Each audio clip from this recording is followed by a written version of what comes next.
David Haye's acting lessons have obviously worked. He was like a changed man on Wednesday at our press conference. He's holding it together really well. It's a superb act. But ultimately that new persona will slip when it comes to fight time. Crazy Rio Ferdinand is making a mockery of boxers, claims Tony Bellew. I take all that with a pinch of salt because most of what he says are backhanded compliments. His demeanor too is all for show. He'll reveal his true colors in the end, don't you worry. Whether he does or he doesn't, it really doesn't bother me. He can play Mr. Nice Guy, his lovely, shiny new persona. He damaged his tough guy persona so much when he lost to me.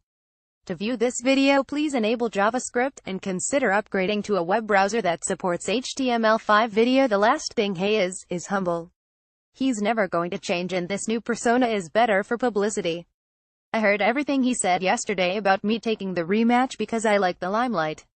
For one thing, I didn't insist I walked out first after his antics before the first fight.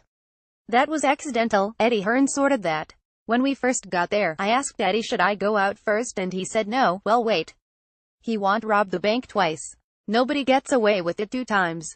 Haye bellew 2pic.twitter.com Kipkioj, Hayemaker Boxing at Hayemaker Boxing October 4, 2017. The reason I took the rematch is because, whether I like it or not, he is the biggest fight out there for me. There is no hidden agenda. It's the biggest fight out there on the biggest platform. I've still got a lot of fight in me. While I've got this fight in I don't see why I should stop. According to Haye, he's got new special boxing boots for the rematch. I don't see much in that. I can't see him putting himself in the same kind of danger that led to his Achilles snapping in the first fight, especially now that he knows I can take what he's got. He's a peculiar person, whatever boots he's wearing. At the press conference he said his Achilles was better than ever. He was 100% healed. So if that's the case, then why would he need to wear special protective boots? To view this video, please enable JavaScript, and consider upgrading to a web browser that supports HTML5 video. Once again, it seems old David Haye is telling lies. But that's who he is. He's also telling lies when he says he and Anthony Joshua is the biggest fight in Britain. Absolutely ridiculous. Anthony Joshua and Tyson Fury is the biggest fight in Britain. More deluded comments from a diluted man. I couldn't care less what kind of Haye steps in the ring, whether he's crawling or not. A win is a win to me. Everyone forgets in that first fight that my right hand was a mess, but everyone focuses on Haye hobbling around, some show pain, and some of us just get on with it.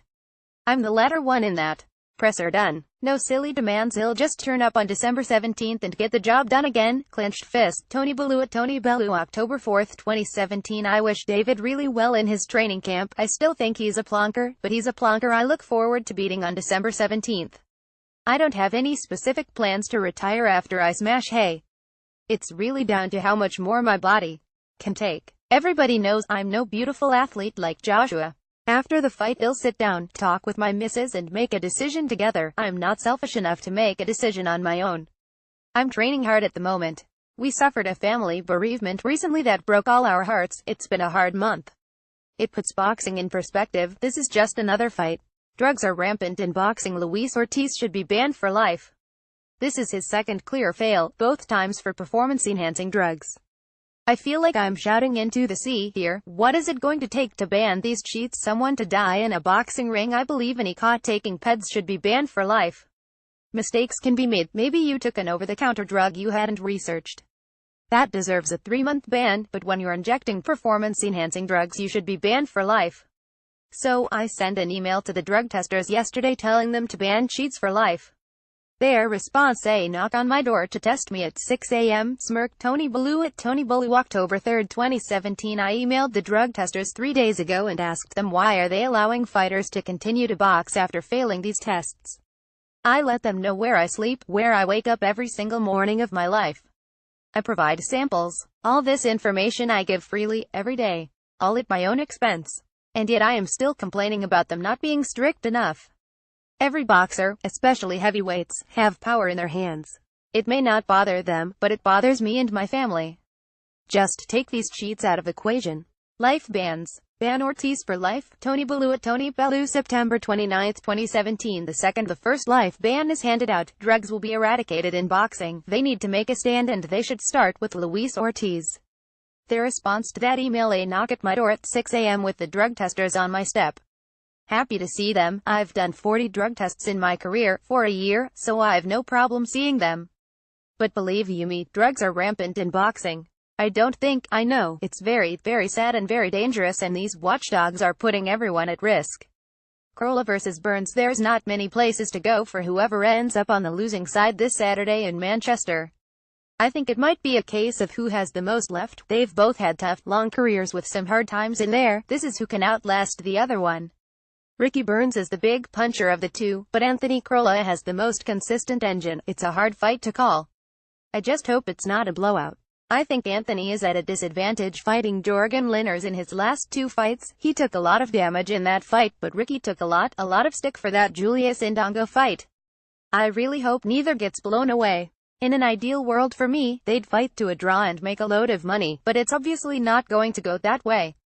View from Goodison Park. What's wrong at Everton? I can tell you, we're missing a 25-a-season goal striker. It's not possible to lose Romelu Lukaku and it not affect the team. That's not how football works. We're missing a hitman, a leader, and it's hard at the moment. I can imagine the gaffer is very annoyed, but there is no sense in sacking Ronald Koeman. We're also missing big players like Seamus Coleman. He is a boss and he makes such a difference in the dressing room. He is a voice. He is someone who gets stuck in. We need fighters at the moment. We don't need no one feeling sorry for themselves. All teams go through bad times, but they need to stick together.